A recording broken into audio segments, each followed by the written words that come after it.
What's up, everybody? Derek Anderson, the DA. All right, everybody, hold on to your hats. We got a shocking turn of events.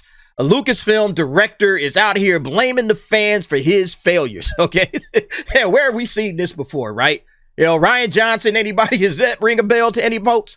I mean, it's just absolutely ridiculous, man. Look, all of these franchises, Star Wars, Indiana Jones, was doing just fine, all right? Was doing just fine. The fans had no problem with them before y'all stepped in with your take. And your take is shit, and the fans are letting you know about it, and then you want to come back and blame the fans for that. It's not the fans' fault, all right? Shout out to Marvin Montanaro on thatparkplace.com. Indiana Jones director blames fans for Dial of Destiny's failure. He will direct a Star Wars movie next. And obviously the problem with this is if you didn't learn your lesson from your last failure, James Mangold, you know, the director of Dial of Destiny, if you didn't learn your lesson from this failure, then who's to say that you're going to do any better with a Star Wars movie?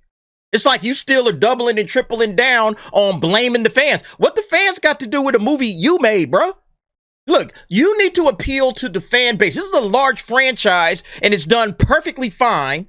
And if you don't understand what the fans liked about it and that you couldn't speak directly to that fan base, then you need to back out of the next one. You know what? Maybe I don't understand how to make a good Star Wars movie, what's going to work, what's not going to work for Star Wars. Maybe I need to step all the way back and let somebody else take this thing on. Because I'm about to drop another failure because I'm still blaming the fans for the last failure that I made. Instead of blaming yourself. The fans had absolutely nothing to do with the movie you made. The only thing they had to do was just show up and watch, and they said, no, I'm not rocking with it. This is a bad movie. And they backed out of it. They dumped it. It was an absolute box office bomb. It failed on every level. And now you can't really even think about touching the Indiana Jones franchise again. I know there's a video game out now. Everybody's saying the video game is solid. Maybe it is. I don't know. But at the end of the day, the movies, the franchise itself is a film franchise, and you have absolutely tanked it with your movie. I think there were still folks that wanted to come and see an Indiana Jones movie, but now it's like, man, this thing is dead. Let it die. All right. We got 5 movies. 3 of them are good. You know, let it just go. Nobody's really checking for this anymore. And a lot of this is due to the people that are making the movies. Stop blaming the fans, okay? But yeah, let's go ahead and check out this article and see what they're talking about. Indiana Jones and the Dial of Destiny director James Mangold has blamed the failure of his big budget film on the fans in a recent interview, completely ignoring and dismissing all valid criticism of the Phoebe Waller-Bridge led film that also featured Harrison Ford. Yeah, that was a major thing, is that this was really the Helena Shaw movie, all right? Phoebe Waller-Bridge was the main character, really. You know, Harrison Ford was a side character in his own damn movie. You know, I did that. I talked about that on my review of this movie that came out a year and a half ago. Indiana Jones fan the world over turned their noses up at Mangold's film, failing to connect with the movie's deconstruction of one of the greatest action heroes of all time. In the movie, Harrison Ford plays Dr. Jones as a broken old man awash in misery until a snarky brunette female with a British accent comes into his life to show him how inadequate he is. One of the major problems that I had with that film is exactly what he said, okay? When you're talking about Indiana Jones, you got to really like dip into who this character is, all right? Indiana Jones is an escapism character. It's kind of like James Bond. That's what Steven Spielberg and George Lucas fashioned him after. They designed him after James Bond. So it's a James Bond style character, which is why it really makes sense. You don't keep bringing old man Harrison Ford back. If you really want to keep making Indiana Jones movies, you got to recast him, make him young, and he goes back and he has more adventures, all right? You do Bond sequels with them, I think everybody would have been all right. But see, this guy didn't understand that, and that's the problem. Indiana Jones is an adventurer from those old school 1940s, 1950s adventure serials. That's where George Lucas and Spielberg got the idea in the first place. So you got to keep him in that world. And if you try to humanize him, oh, we're going to make him into a real person, then it just fails. Because he's not a real person. He's an escapism character. You know, it's about he beats up the bad guys. He gets the Ark of the Covenant back from the Nazis. You know, he saves the damsel in distress. Like he's a larger than life hero. You can't try to bring him down to earth. It doesn't work. You know, it's crazy that James Mangold doesn't understand this shit, man. Because look, I'm a James Mangold fan. I think like Walk the Line, Ford versus Ferrari, the 2 Wolverine movies, I thought that they were fine, okay?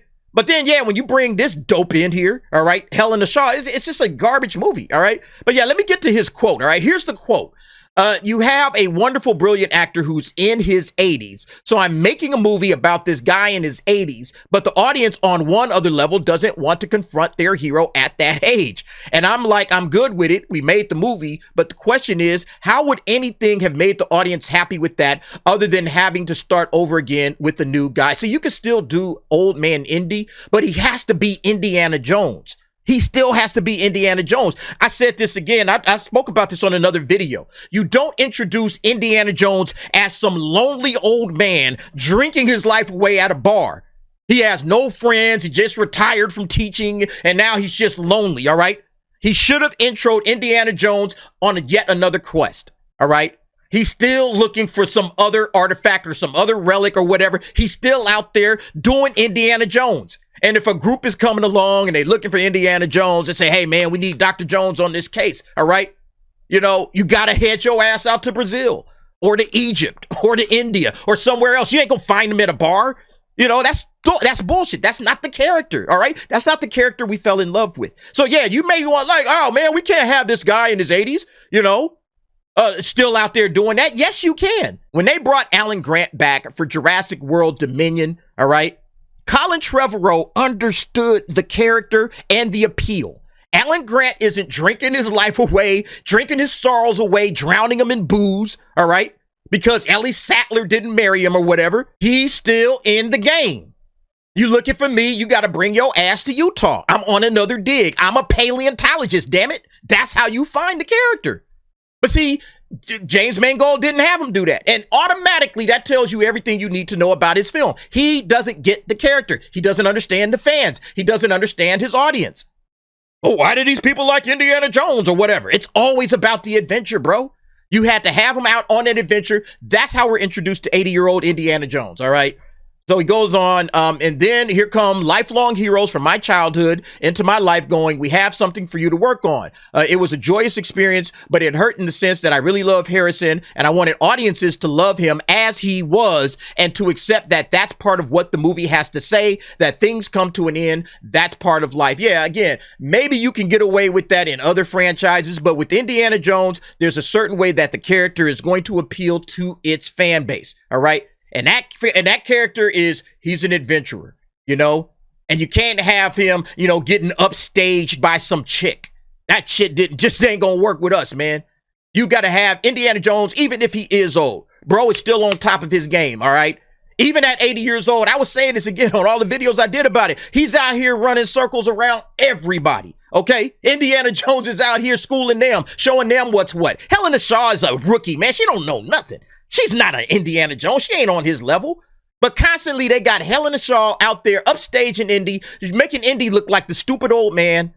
And it's like, that was a dumbass idea. They should have had Short Round in there, okay? And then it might have made a little bit more sense. They really should have brought Short Round back into the whole franchise. You know, Ke Quan. You know, he was back in the game at that time, you know, everything, everywhere, all at once. So they really should have had him patched into the whole thing. They decided not to do it. Hey, that's their problem.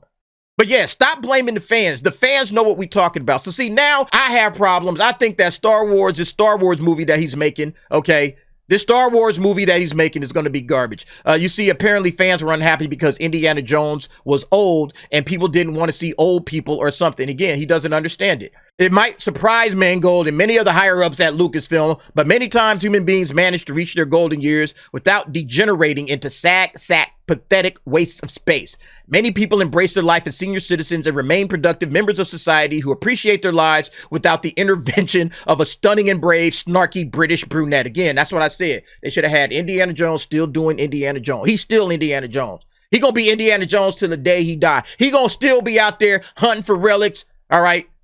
Fighting off bad guys or whatever. Yeah, he might not be able to punch him out, but he might be able to outthink them, outmaneuver them. He is still Indiana Jones. That's the way you bring back a character like Indiana Jones. If you want to bring him back as an old man, all right? He's on top of his game. He's worldly wise. He's seen it all, done it all, been through everything. There's nobody that can outmaneuver Indiana Jones, especially some, like he said, some snarky British brunette.